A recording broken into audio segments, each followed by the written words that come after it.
Chapter 1. Kathryn. Helen lost her third baby on the day of my sister's wedding.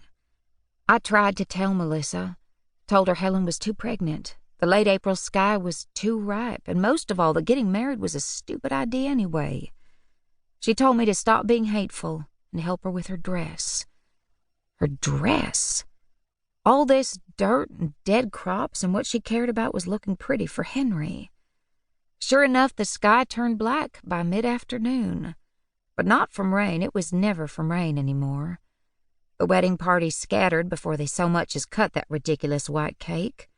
A few escaped to their cars. The luckiest were able to start them before static cut the engine. Even then, not many would make it home. Most would pass the storm stuck in a sand drift. At least the wedding would give them something to talk about while they waited. Rubberneckers, all of them. We didn't even have it that good. We would have to walk.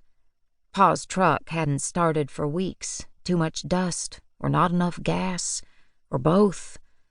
Sure, we could have stayed at the Mayfields, waited it out like the other sheep, but I would rather chance a duster than spend another second with new Mr. and Mrs. Mayfield.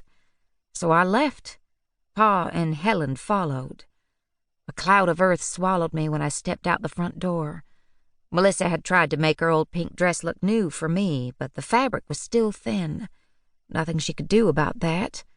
I pulled it up over my mouth and nose, gagging on the cheap perfume Helen had doused me in that morning. "I won't have you smelling like a pig even if you insist on looking like one," she'd said. "Not today." Like it even mattered. Helen slowed us. Her stomach threw her off balance in the wind, making the 2-mile walk home seem longer. If not for Pa, I would have trudged ahead. Forget her. But I couldn't leave Pa. He was all I had left now.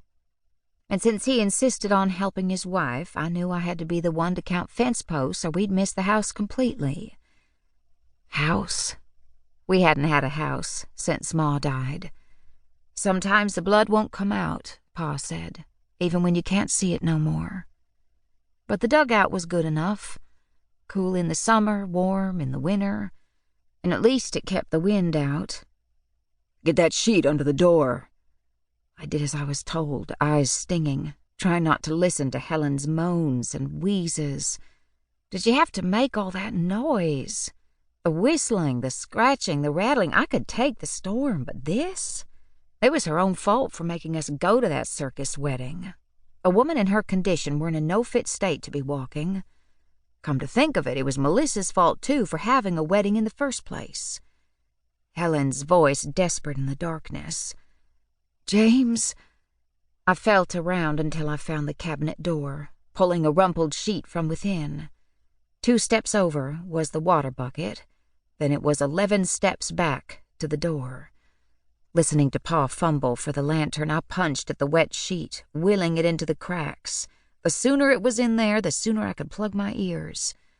The door popped and creaked like a monster was seeping into the very boards. I missed Melissa already. The stench of kerosene and a sudden flare of light. Helen stood at the table, clutching her swollen belly. Her eyes were shut, hair matted to her forehead. "James!" She started again, but broke off as if strangled. At her feet, water began to pool, thick and shiny in the flickering light. The soft dripping was louder than the storm raging just outside our walls. I squeezed the sheet in my hand, feeling my fingernails penetrate the thin fabric. It wasn't the baby. It couldn't be the baby. It was too early. But it was always too early.